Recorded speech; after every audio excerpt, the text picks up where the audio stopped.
Avant de commencer à résoudre ce problème, petit problème sur le principe fondamental de la dynamique, je tiens à rappeler quelques propriétés, quelques trucs. Donc en fait, en mécanique, il y a différentes choses qui peuvent se passer.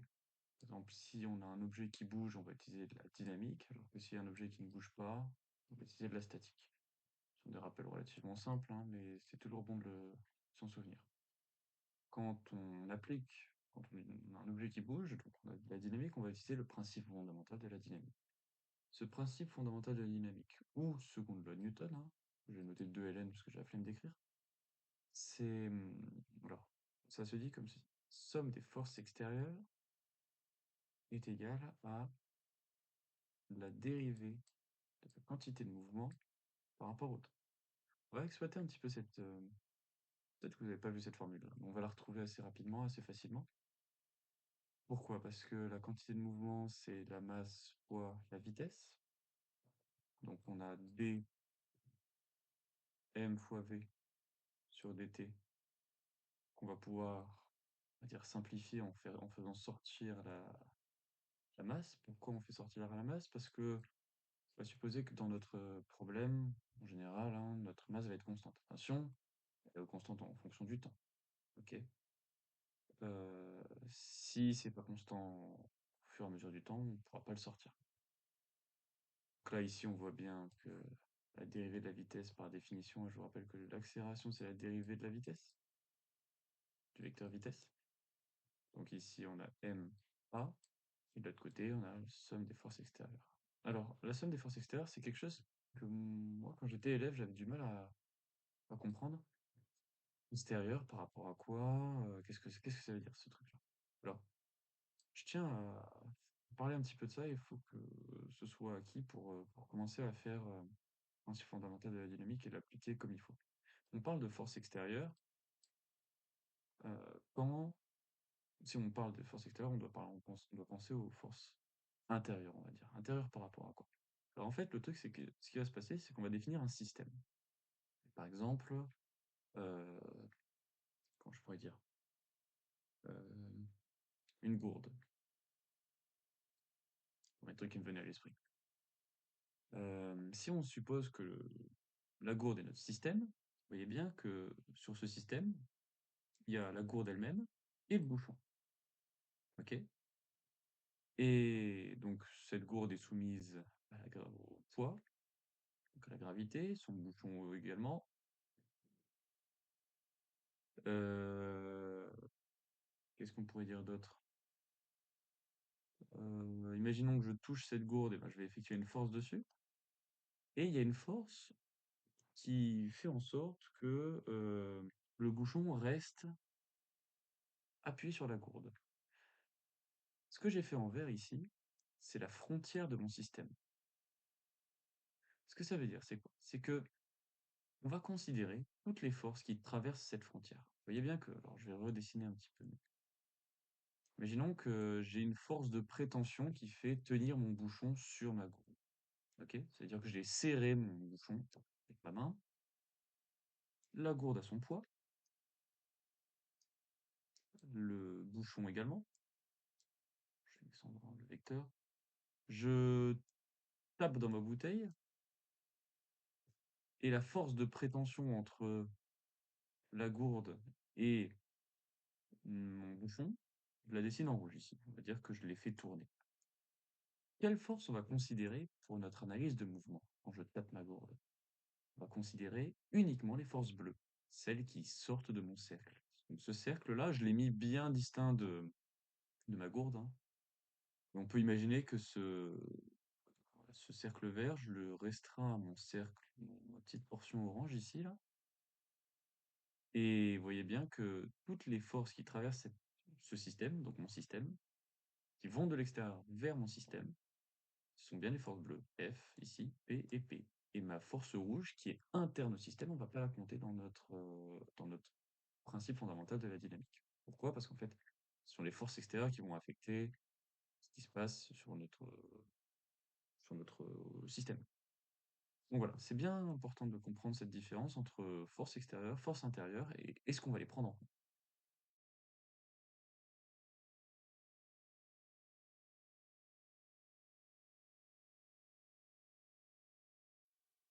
Maintenant qu'on a rappelé rapidement quelques trucs sur le principe fondamental de la dynamique, j'aimerais que, à partir de maintenant, si on utilise le principe fondamental de la dynamique, dès qu'on fait une analyse mécanique, on utilise ces 5 étapes-là. Ce sont 5 étapes clés qu'il faut toujours veiller à respecter.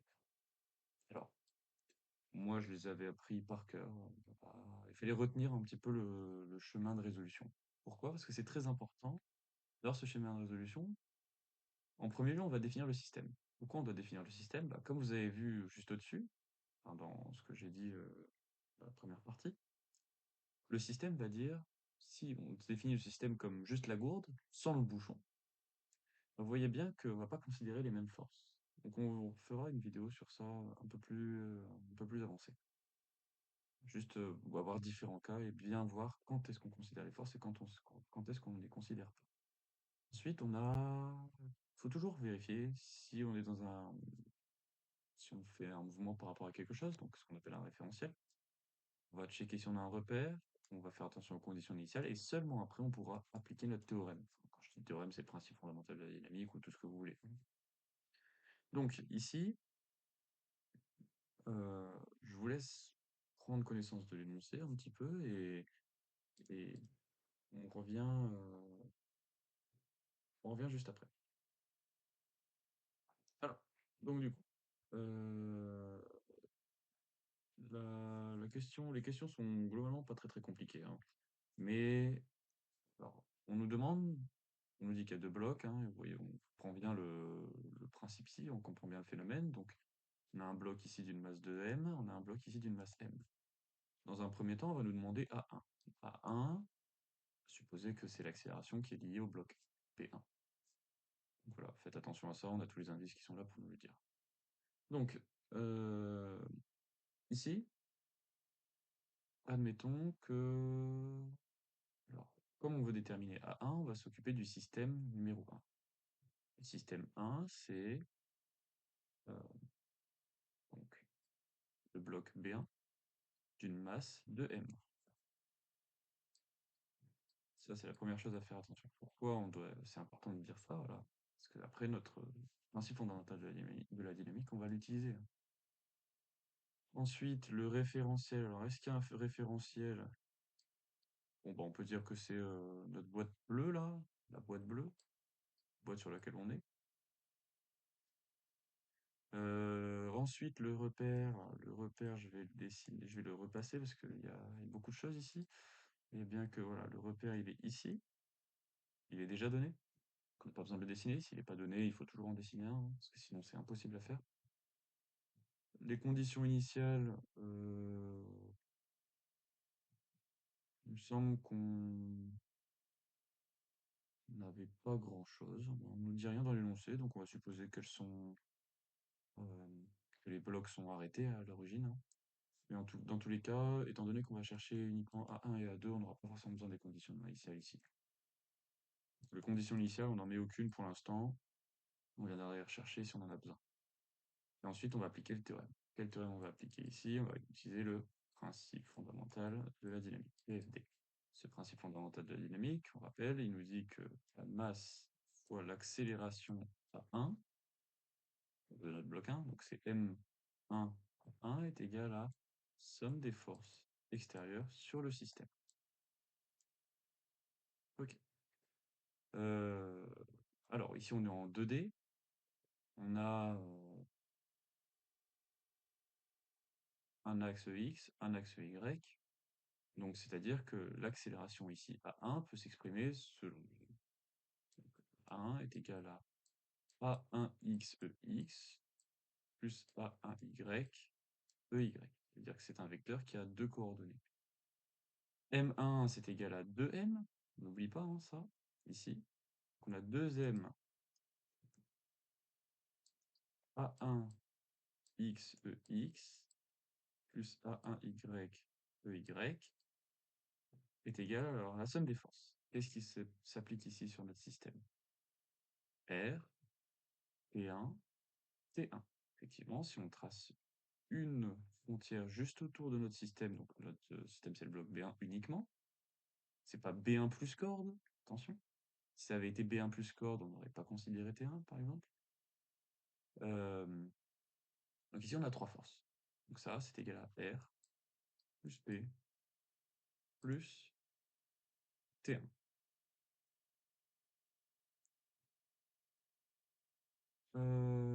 Ok, donc on n'a pas de frottement. Très bien. Ok. Donc, qu'est-ce qu'on va avoir ici? On nous demande 1. Ok, après on nous demandera A2. On a T1 ici. Donc, c'est-à-dire que ici, vous voyez bien que R, c'est R selon donc moins EY. Donc, ça va être moins REY. Pourquoi c'est moins EY? Car R va vers le haut alors que EY va vers le bas. T1 va dans le sens de X. C'est plus T1 EX. Et P va dans le sens de EY. Donc, ça va être 2mg. J'espère que sur ça c'est bon. Plus 2mg. Quoi 2m? Ça c'est la masse 1, m1g si vous voulez. Et m1g, on peut l'écrire tout de suite EY. Ok, très bien. Très bien, très bien. Ensuite, qu'est-ce qu'on peut faire? Alors, le truc ici, c'est que qu'est-ce qui va se passer? Là, il faut qu'on se demande qu'est-ce qui va se passer pour déterminer A1, parce que ici, voilà, il y a A1x, A1y, on a plusieurs A1, qu'est-ce qui se passe? On devine bien que le bloc ne va pas rentrer à l'intérieur de la boîte. Qu'est-ce qu'il va faire? Il va aller glisser vers la droite. S'il glisse vers la droite, c'est-à-dire qu'il ne va pas avoir de mouvements qui vont tomber vers Y. C'est-à-dire qu'il n'y aura pas d'accélération selon Y ici. Pourquoi on ne va pas avoir le bloc ici qui va avoir un mouvement comme ceci, qui va uniquement aller selon l'axe EX. C'est-à-dire que A1Y est égal à 0. Ça, c'est en analysant le mouvement. Ensuite, qu'est-ce qu'on en déduit? On a déduit que 2m A1 X donc va être égal à T1. Et donc ça, c'est selon EX, hein, si vous voulez. Et selon EY, bon, bah, étant donné qu'on a A1Y qui est égal à 0, vu qu'il n'y a pas d'accélération sur la coordonnée Y, on va avoir 0 est égal à moins R plus 2mg. Ok. Donc on va avoir R est égal à 2mg, ce qui est tout à fait logique. C'est tout à fait logique d'avoir ceci. Alors là, on peut se demander comment ça se fait que c'est tout à fait logique. En fait, le R représente la réaction normale du support.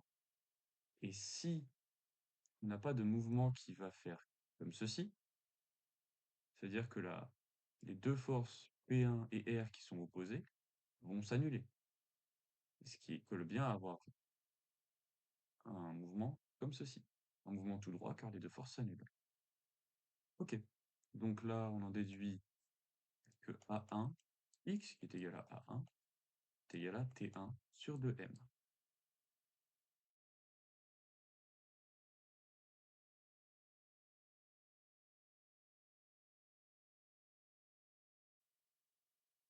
Bon, maintenant qu'on a fait la première qui est relativement long, on a expliqué chaque étape, la deuxième, on va aller plus vite.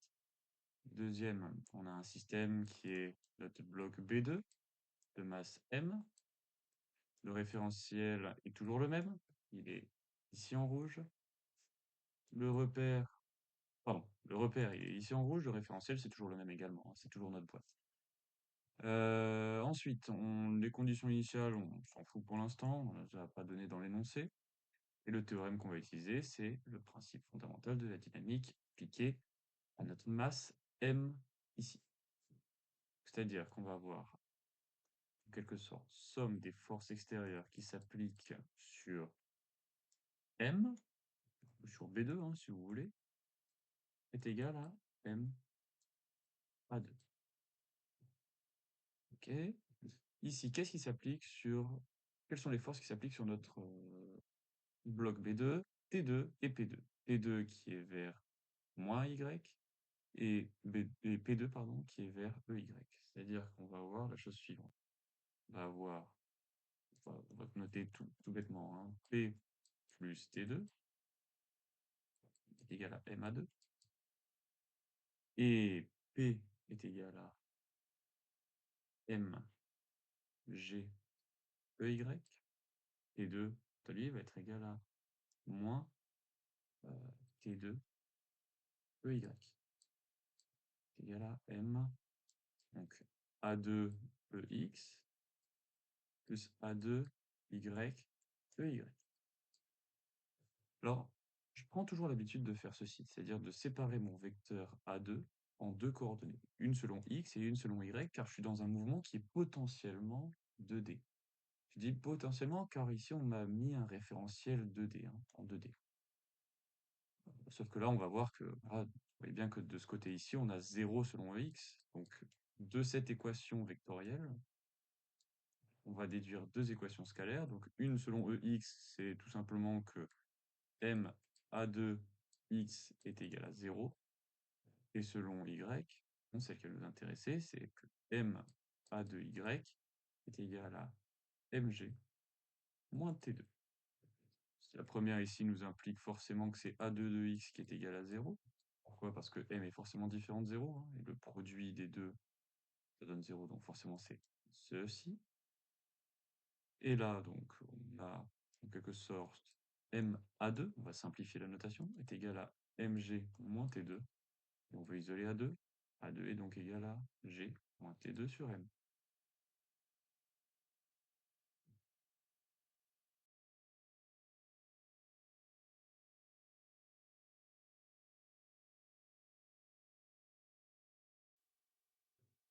Donc, on arrive à la dernière question assez rapidement. Alors, on nous demande d'en déduire l'accélération en fonction de G.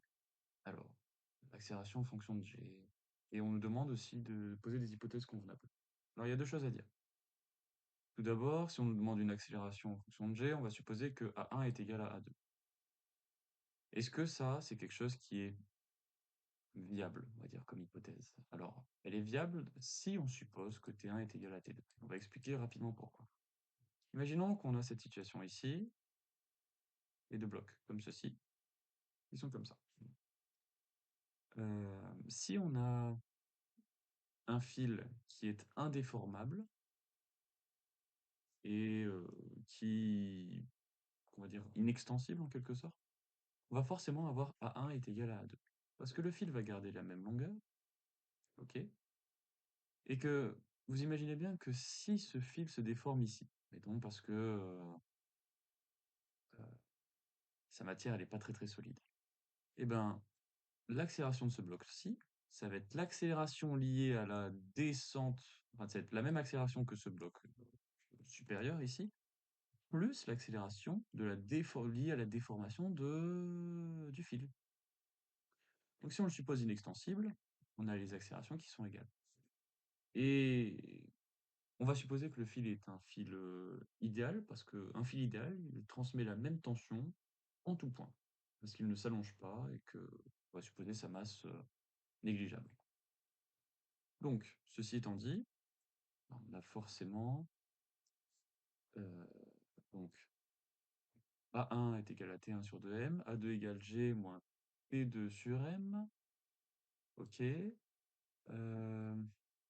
Qu'est-ce qu'on peut faire ici? Alors, on réfléchisse un petit peu. Si on va réécrire les deux équations, donc A est égal à T sur 2M, et là je vais changer, je vais dire que tout ça c'est égal à A et tout ça c'est égal à T. On y verra un peu plus clair. Et A est égal à G moins T sur M. Donc, ici, là, on reconnaît ceci.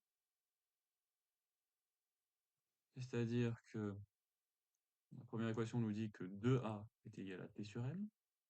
On est d'accord sur ça. Et ensuite, bah, on voit que le T sur M, T sur M, il est ici. Donc on a, par conséquent, A est égal à G moins 2A, ce qui implique, qui est équivalent à dire que c'est 3A, pardon, est égal à G. Ou en quelque sorte, A est égal à G sur 3. Donc, dans le cadre, c'est bien un G, hein, dans le cadre où on a deux masses ici, une masse de 2M et une masse M ici, l'accélération, supposant les choses qu'on a supposées vraies, l'accélération de chaque bloc va être G sur 3.